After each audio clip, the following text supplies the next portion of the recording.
There are two questions I get from Americans more than any other. What do I actually buy, and how do I not screw it up?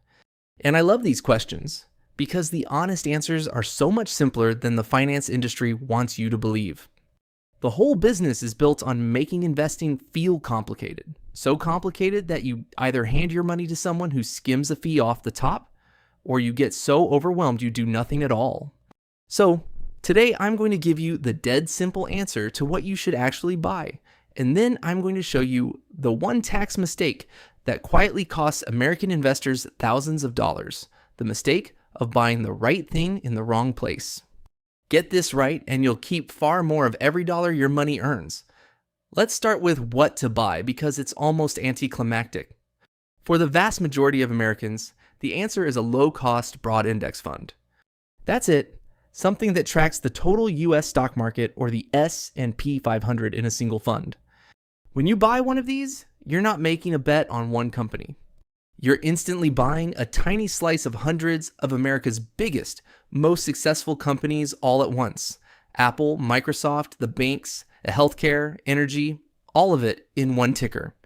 The famous low-cost ones from the big providers do exactly this for almost nothing in fees. And if you want to add a little international exposure, you can add a total international fund alongside it. But honestly, a single broad US index fund is 90% of what most people will ever need. Buy it automatically every payday and hold it for decades.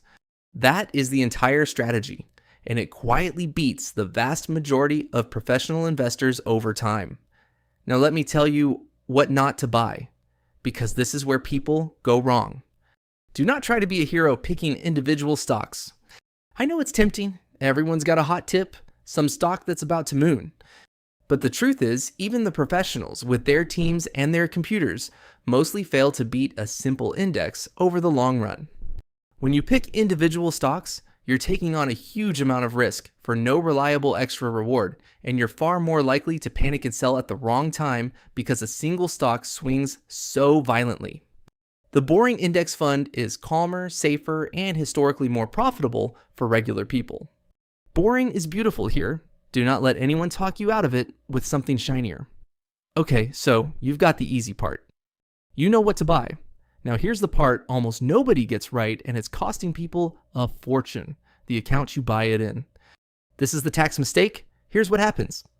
Someone does everything right. They buy the perfect low-cost index fund, and then they hold it in a plain taxable brokerage account while they've got Roth and 401k space sitting there completely unused. And that one decision quietly bleeds money every single year. Why? Because in a regular taxable account, the IRS is your silent partner. Every year, you owe tax on the dividends that fund pays out. And when you eventually sell, you owe tax on all your gains. Year after year, decade after decade, the taxman takes a bite out of your returns. Now hold that exact same fund inside a Roth, and something beautiful happens. The dividends grow tax-free, the gains grow tax-free. And when you pull the money out in retirement, you pay absolutely nothing. Same fund, same market, same everything. But held in the right account, you keep tens of thousands of dollars more over your lifetime that would otherwise have gone straight to the IRS. That is the mistake, and it's completely invisible to most people because the loss is quiet and gradual, a little skim every year, rather than one big painful bill. Let me make it concrete. Imagine two investors who both put the same money into the exact same index fund for 30 years. One holds it in a taxable account and loses a slice of the dividends to tax every year, plus a chunk of the gains at the end. The other holds it in a Roth and loses nothing ever. Depending on the amounts, that gap can easily run into the tens of thousands of dollars, sometimes well over $100,000 over a full career. Nobody ever sends you a bill labeled wrong account. The money just quietly never shows up, and you never even know it's missing. That's what makes this mistake so dangerous. It's painless in the moment and enormous over a lifetime. Let me give you a related version of this mistake, because it trips people up too. Some folks fall in love with high dividend funds and load up on them in a regular taxable account, thinking the big monthly payouts make them rich. But every one of those dividends is a taxable event in a taxable account. So you're generating a tax bill every year for income you may not even need yet.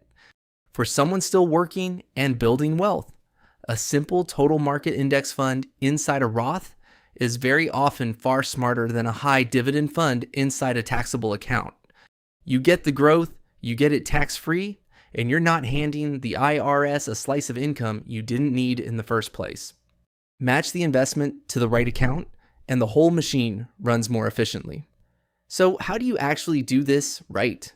Here's the simple order to fill your accounts, and if you follow just this, you'll be ahead of most investors in the country. First, if your job offers a 401k match, contribute at least enough to grab every dollar of that match. That's free money, an instant 100% return, and it goes in before anything else. I cannot stress this enough. If your employer matches, say, the first few percent of your salary and you're not capturing all of it, you are quite literally turning down a raise. There is no investment on earth that reliably doubles your money the instant you make it, except an employer match. So grab every cent of it first, always, before you even think about any other account. Second, fund a Roth IRA, because that's your tax-free bucket and it's one of the best deals in America. Third, if you've still got money to invest, go back and put more into your 401k up toward the limit. And only after all of that, fourth, invest anything extra in a regular taxable brokerage account. And in every single one of those accounts, what do you buy? The same simple low-cost broad index fund. You're not changing the investment, you're just being smart about the order and the accounts, so the IRS gets as little as legally possible. Now let me be fair and give you the nuance, because a taxable account is not evil. It's actually a wonderful, flexible tool once your tax-advantaged accounts are full, because you can access it anytime, at any age, for any reason, and long-term gains get those lower capital gains rates. The mistake isn't using a taxable account. The mistake is using it first, while your Roth and 401k space sits empty. Fill the tax-sheltered buckets before the taxable one, and you've got the order right. Let me also say a quick word on keeping costs low, because it's the other silent killer. When you pick your index fund, look at the expense ratio, the tiny annual fee the fund charges. The best broad index funds charge almost nothing. Some actively managed funds charge many times more for worse results. A fee that sounds tiny, like 1% a year, can quietly eat a huge chunk of your lifetime returns through compounding. So buy the cheap, boring index fund, not the expensive, exciting one. Low costs and the right account together are a quiet superpower. Think about it this way, the two biggest silent drains on an American investor's returns are taxes and fees. They don't feel like anything in the moment. There's no dramatic loss, no scary red day, just a small amount quietly siphoned off year after year.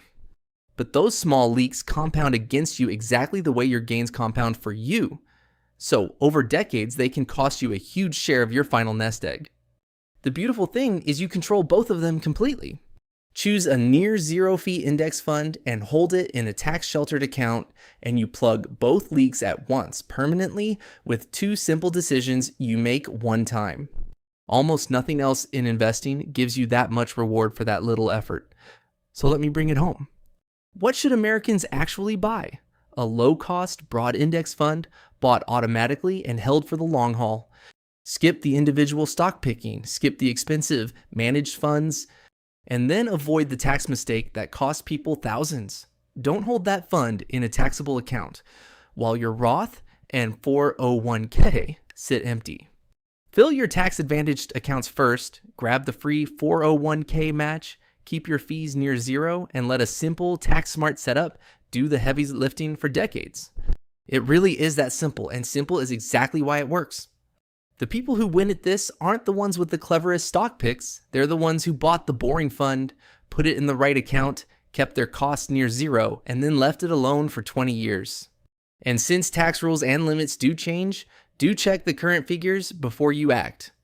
If this made investing feel a whole lot clearer, hit that like button and subscribe so you don't miss the next one. I'll see you there.